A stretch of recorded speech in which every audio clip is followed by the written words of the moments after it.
c'est une très bonne question. Nous, on demande, toi tu demandes, sache que Allah entend. Allah entend toutes les demandes, que ce soit d'un Chinois ou d'un Zoulou, ou quelle que soit la langue, et que tout le monde demande, ça prouve justement qu'il est celui qui n'a besoin de rien et qui donne. Et donc il faut demander. Il faut demander, mais ce qu'il faut aussi savoir, c'est que Allah te donne ce qui est ton bien. Toi, tu peux demander beaucoup de choses, d'être riche, il se peut que cette richesse t'éloigne d'Allah. Tu peux demander d'avoir ceci, il se peut que cela t'éloigne d'Allah. Or, l'au-delà est bien meilleur qu'ici. Et si Allah ne te donne pas, c'est il a promis de te répondre, il va te donner. Mais peut-être pas tout de suite. Et donc, il faut être aussi patient, parce que ce n'est pas toi qui dictes à Allah, c'est qu'il doit te donner. Tu lui demandes et il te donne, comme on l'a vu dans un des épisodes, il te donne ce qui est dans ton bien.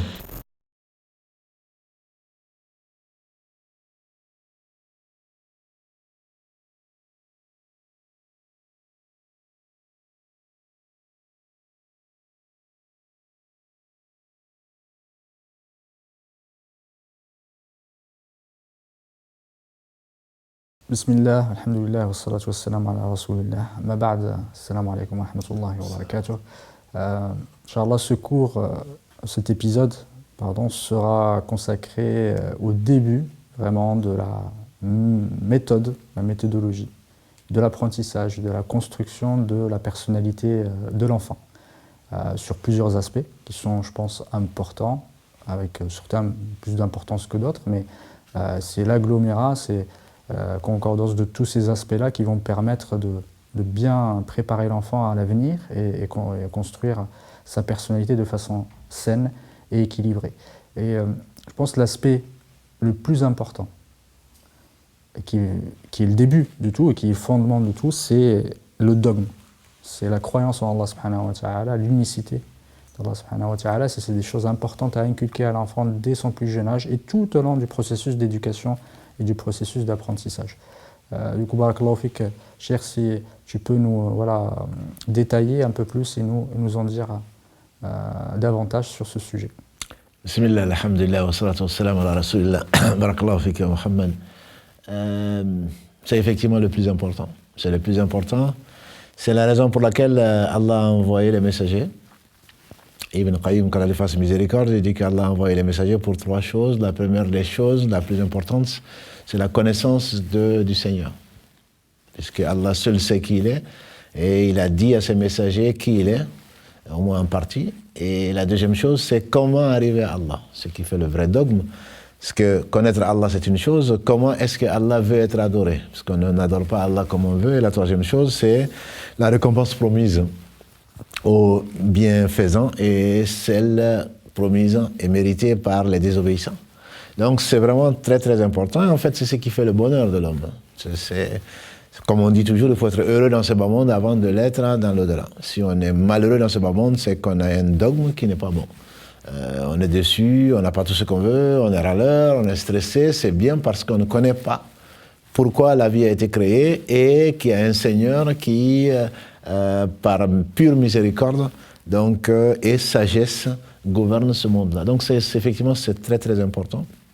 Et Allah insiste beaucoup dans le Coran et dans la sunna du prophète sallam je dirais, ça dépasse même l'enfant. C'est le converti, c'est celui qui vient de goûter au repentir, à la repentance.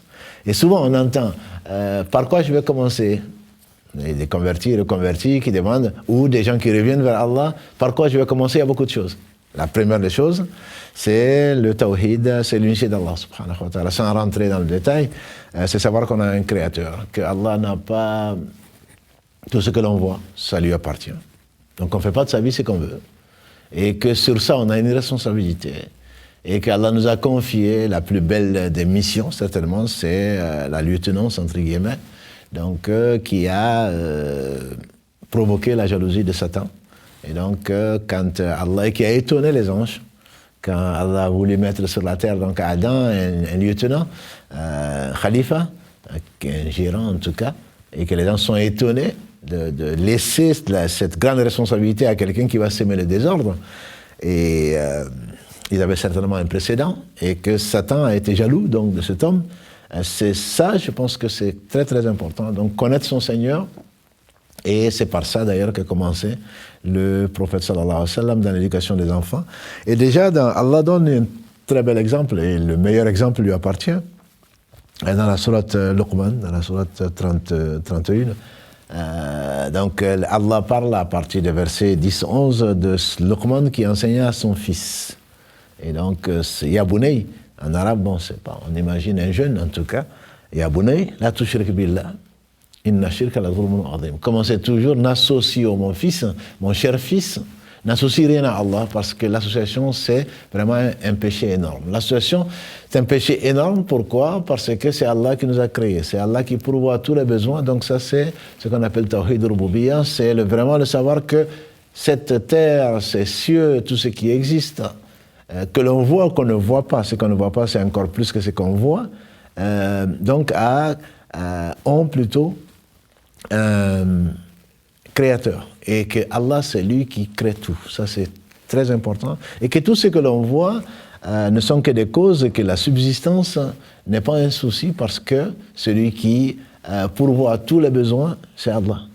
Et donc c'est la raison d'ailleurs pour laquelle, une des sagesses en tout cas pour laquelle on n'a pas à s'inquiéter de ça, et celui qui sait qu'il a un Seigneur qui est celui qui pourvoit à tout besoin s'adresse à Allah. Voilà. Donc on n'a pas à voler, à tricher, à faire de mauvaises choses pour arriver à ce que l'on aime, alors que Allah seul sait ce qui est bien, en donc utilisant des moyens qui sont illégaux. Pourquoi? Parce que Allah sait, et c'est Allah qui pourvoit. Il n'a pas créé une chose à laquelle il n'a pas pourvu. Et donc ça, c'est quelque chose d'extrêmement important. Il n'y a pas... on dit qu'impossible n'est pas français, ce n'est pas tout à fait vrai, mais en même temps, c'est qu'il y a beaucoup de choses qui sont dans le possible. Mais ce n'est possible que parce que Allah l'a voulu. Mais il faut savoir que, donc ça donne aussi de l'ambition à la personne. Ce n'est pas parce que, non, ça je ne vais pas y arriver, parce que ce n'est pas toi qui y arrives, c'est Allah qui te permet d'y arriver. Ça, je pense que c'est extrêmement important, autant pour les enfants, enfin pour la personnalité humaine, je dirais, pour les enfants que pour le grand-père, que pour tout un chacun. Donc savoir qu'il a un Seigneur qui est généreux, il a tout, il donne tout, et donner ces exemples-là, comme l'a fait le prophète sallallahu alayhi wa sallam en particulier. Donc quand il a dit qu'Allah a divisé sa miséricorde en 100 parties, il a fait descendre une seule partie, donc de laquelle procède le fait qu'une jument lève le pied pour ne pas écraser son poulain. Voilà. Donc Allah est bienveillant, il est généreux, il est riche. Donc à travers de ça, lui enseigner les noms et attributs, mais dans le sens vraiment pratique. Tu vois ça? C'est énorme. Et bien ça, par rapport à ce qu'Allah a donné aux autres, par rapport à ce qu'Allah a créé, ce n'est rien. Voilà. Donc expliquer ça à un nouveau ou à un enfant, quand il peut comprendre, hein. Encore une fois, on ne va pas le dire dans le sein de sa mère, voilà. Quand il a capacité de comprendre ça, je pense que c'est extrêmement important. Et ce que le prophète sallallahu alayhi wa sallam a enseigné à un jeune homme, donc toujours Ibn Abbas, Kalalagré ainsi que son père, qui était en groupe avec le prophète sallallahu alayhi wa sallam, donc derrière lui sur l'animal, il dit donc, Ya Ghulam, voilà, je vais t'enseigner au jeune homme, je vais t'enseigner des choses. Il n'a pas dit importantes, mais elles sont extrêmement importantes. Et Fadlillah préserve. Ce que Allah t'a ordonné, Allah va te préserver, va te protéger. Qu'est-ce que Allah t'a ordonné? Sachant que Allah est riche, qu'il n'a besoin de rien, etc., que nous avons été créés pour l'adorer, donc Allah est si bienveillant que il a indiqué tout ce qui est mauvais. Lui, il sait. Nous, on ne sait pas. C'est comme un enfant, il va vers le feu, on lui dit non, ne le touche pas. Par expérience, on sait qu'il brûle. Il va te faire du mal, etc. L'enfant ne comprend pas toujours. Mais si Allah nous dit de ne pas faire une chose, ça il faut lui expliquer.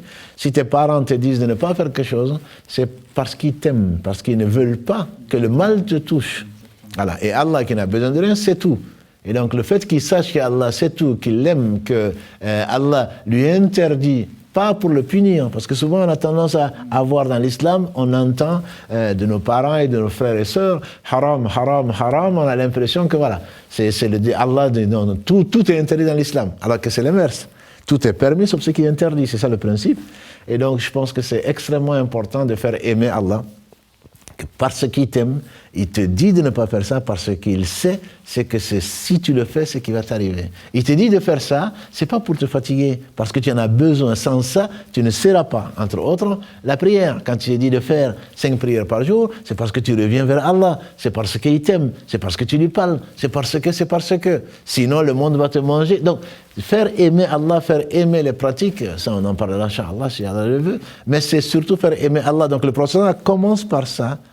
Observe, jeune homme, les prescriptions d'Allah et Allah va te protéger. En effet, celui qui, Ibn Qayyim disait encore, quand il fasse miséricorde, il disait il n'y a pas de malheur qui arrive à un individu ou à la société si ce n'est pas dû à la désobéissance au prophète sallallahu alayhi wa sallam.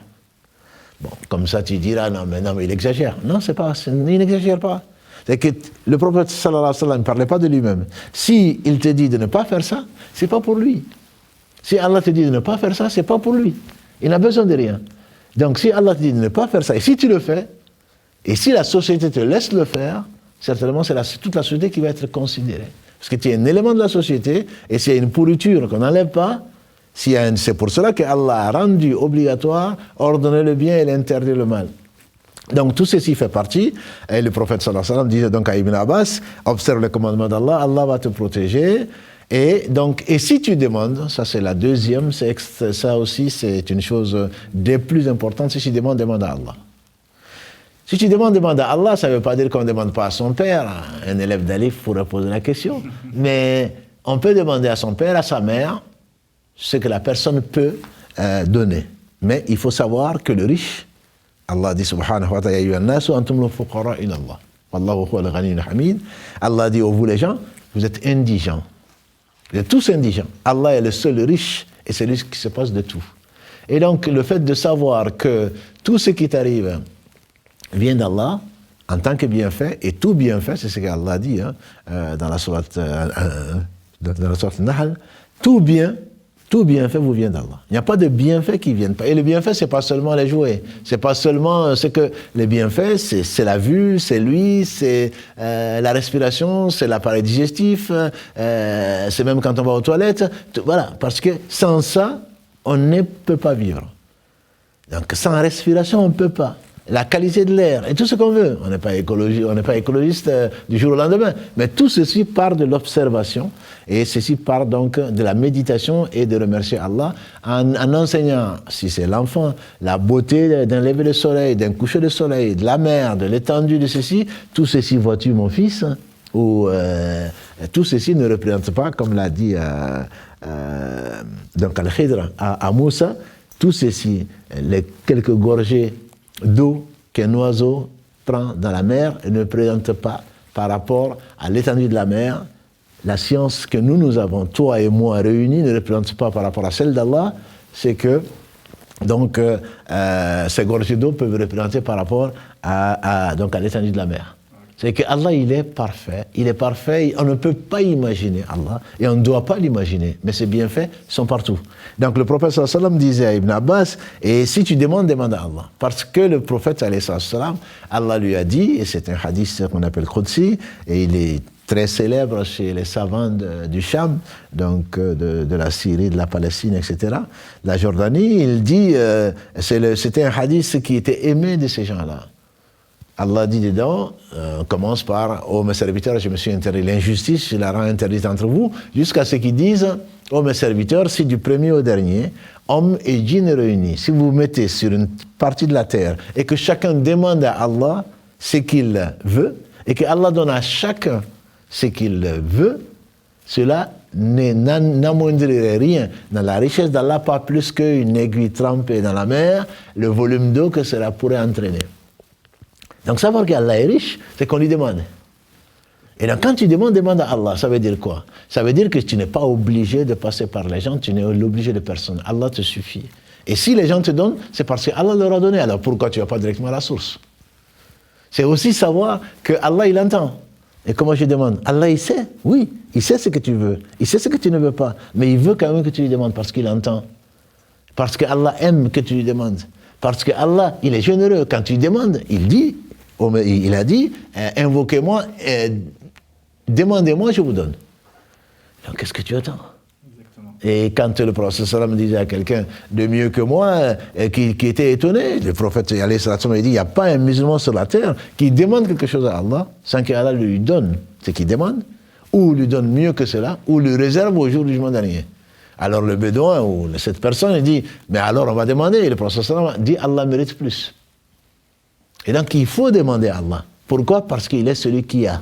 Il est celui qui aime. Il est celui qui donne. Donc tout ceci amène la personne à savoir, à connaître Allah au travers donc de ses attributs nobles et de ses noms qui nous enseignent donc ces attributs-là. J'en profite du coup pour introduire la question qui est en rapport avec ce que vous venez d'évoquer. Assalamu alaikum, je voudrais vous poser une question. Est-ce qu'Allah exauce les invocations des petits-enfants comme moi? Question de l'élève de Alif qui dit si moi je suis jeune, je suis petit, je suis enfant, est-ce que si je demande à Allah subhanahu wa ta'ala, il va m'écouter, il va me donner ce que je lui ai demandé? C'est une très bonne question. Nous on demande, toi tu demandes, sache que Allah entend. Allah entend toutes les demandes, que ce soit d'un Chinois ou d'un Zoulou, quelle que soit la langue, et que tout le monde demande, ça prouve justement qu'il est celui qui n'a besoin de rien et qui donne. Et donc il faut demander. Il faut demander, mais ce qu'il faut aussi savoir, c'est que Allah te donne ce qui est ton bien. Toi, tu peux demander beaucoup de choses, d'être riche, il se peut que cette richesse t'éloigne d'Allah. Tu peux demander d'avoir ceci, il se peut que cela t'éloigne d'Allah. Or, l'au-delà est bien meilleur qu'ici. Et si Allah ne te donne pas, c'est il a promis de te répondre, il va te donner. Mais peut-être pas tout de suite. Et donc, il faut être aussi patient, parce que ce n'est pas toi qui dictes à Allah, c'est qu'il doit te donner. Tu lui demandes et il te donne, comme on a vu dans un des épisodes, il te donne ce qui est dans ton bien. Alors, lui, il sait qu'une chose qu'il va te donner va certainement te nuire. Donc, par amour, par compassion, Allah ne va pas te le donner.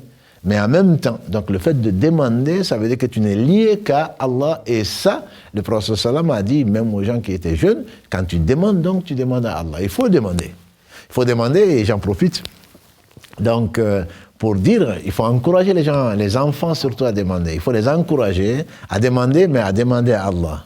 Et donc, si tu demandes à Allah, et si l'enfant te dit qu'il a demandé à Allah d'avoir un jeu, d'avoir ceci, cela, je conseille très fortement aux éducateurs de veiller à le leur apporter pour qu'ils ne doutent pas de notre parole. Parce qu'on a dit qu'il faut demander à Allah, qu'Allah promet et Allah va donner. Et donc, le fait que l'enfant soit impatient dans sa nature, et si ça tarde trop, il se peut qu'il doute. Donc, de la richesse d'Allah, de la bienveillance d'Allah, de l'amour d'Allah. Donc, s'il nous confie qu'il a demandé et que ça tarde un peu, il serait bon donc de l'aider à renforcer sa foi au travers de ce qu'il aime, puisqu'on sait que quand on aime en particulier, on aime les gens qui nous font du bien. Donc, le fait, c'est pour ça qu'on aime les parents, et c'est pour ça qu'on doit aimer Allah, puisque tout bien vient de lui. Exactement. Donc, pour revenir à nouveau à ce hadith, c'est le fait également, il faut enseigner à l'enfant que Allah le voit.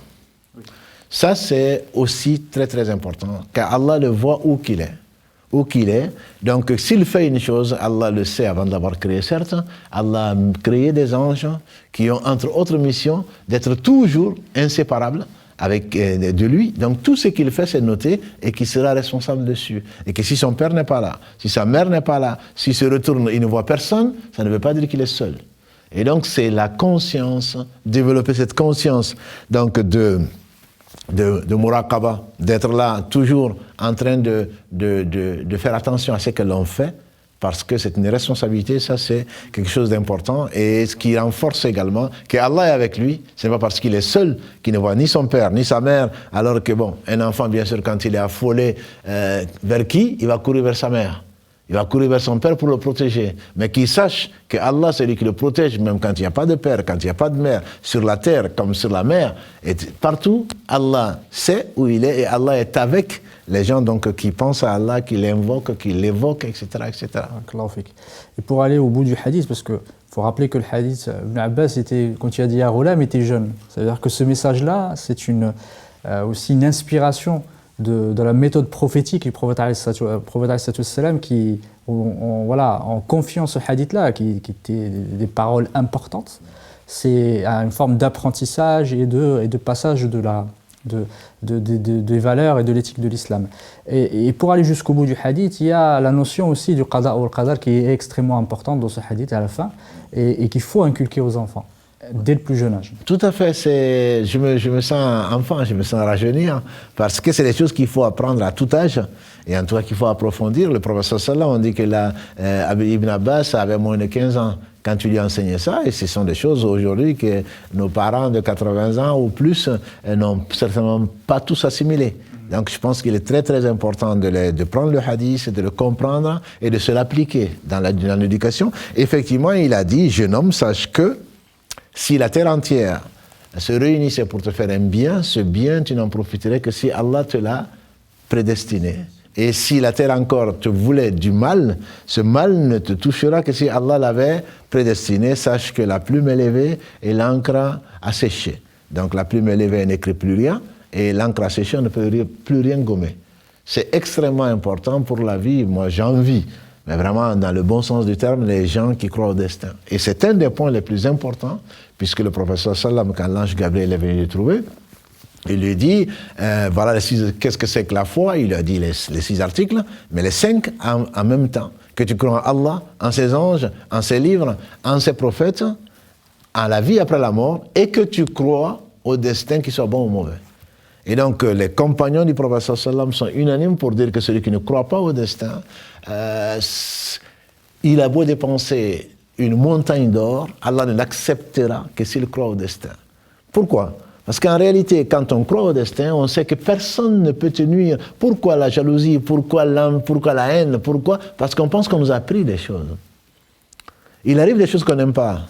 Et on s'affole, et on va tricher, on va voler, on va avoir peur des gens. Mais quel que soit ce que tu fais, de toute façon, ça doit t'arriver si c'est écrit. 50 000 ans avant que Allah ait créé les cieux et la terre, il a créé la plume qui a écrit. C'est à cette plume que fait allusion le prophète sallallahu alayhi wa sallam. Donc que l'enfant sache que de toute façon, il ne va pas fuir la mort, il ne va pas fuir Allah où qu'il soit, et qu'il fasse confiance à Allah, et que ce qu'il doit avoir, il aura, ce qu'il n'aura pas, il ne l'aura jamais, et il ne va plus compter sur autre que Allah. Il ne va pas donc dépasser les limites pour avoir ce qui de toute façon ne lui est pas destiné. C'est aussi vrai pour l'enfant que pour le converti, pour le père de famille, pour la mère de famille, pour la grand-mère, pour le grand-père. Donc ce sont des notions, et bien sûr il n'y a pas de hasard, que Allah a inspiré au prophète sallam d'enseigner donc à quelqu'un qui voulait apprendre au cours donc de son apprentissage et au cours de son éducation. Et ça, ce sont des choses également que l'on trouve d'ailleurs dans la sourate Luqman, quand entre la science, après avoir parlé donc de l'unicité d'Allah, le fait de le remercier et le fait d'être excellent avec père et mère, comme on a vu donc dans l'épisode précédent, et il a dit, sache jeune homme que si il n'y a pas donc rien, il n'y a rien, même si c'était une graine ou une chose insignifiante qui c'est dans le désert ou quoi que ce soit, Allah va le ramener au jour du jugement dernier. Parce qu'Allah est bien informé. Et ensuite, il a éduqué donc, dans l'éthique du bon comportement, etc. Donc ça veut dire que l'homme qui chemine vers Allah, que ce soit un enfant, que ce soit quelqu'un de plus grand, doit se baser donc sur le fait de ne dépendre que d'Allah, de demander, s'il demande à Allah, il est sûr d'avoir la réponse, il a la bonne réponse, ce qui n'est pas le cas de demander à son père ou à sa mère, à quelqu'un d'autre, même s'il lui veut du bien, comment quelqu'un qui n'a pas le bien, qui ne sait pas ce que le bien peut lui apporter.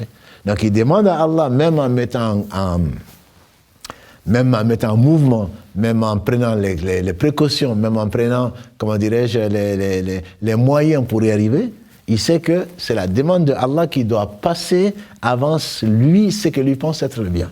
Donc ça, ce sont des choses qui sont extrêmement importantes à inculquer à toute personne, je dirais, et notamment quelqu'un qui est en développement. Exactement, les enfants en développement, parce que ça va impliquer, des fois pour certains, on ne va pas dire, il faut toujours garder espoir, c'est jamais trop tard, mais ce moment-là, c'est le plus important parce que ça va les guider, ça va les accompagner tout au long de leur vie, et c'est important de leur inculquer et de construire leur personnalité autour de ces aspects, sur ces notions extrêmement importantes. Barakallahu fik, Cheikh, pour ces éclaircissements, ces rappels, c'est important de se rappeler. C'est des choses qu'on connaît tous, mais on a tendance à oublier. Barakallahu fik, wa assalamu alaikum wa rahmatullahi wa barakatuh. Alaikum salam wa rahmatullahi wa barakatuh.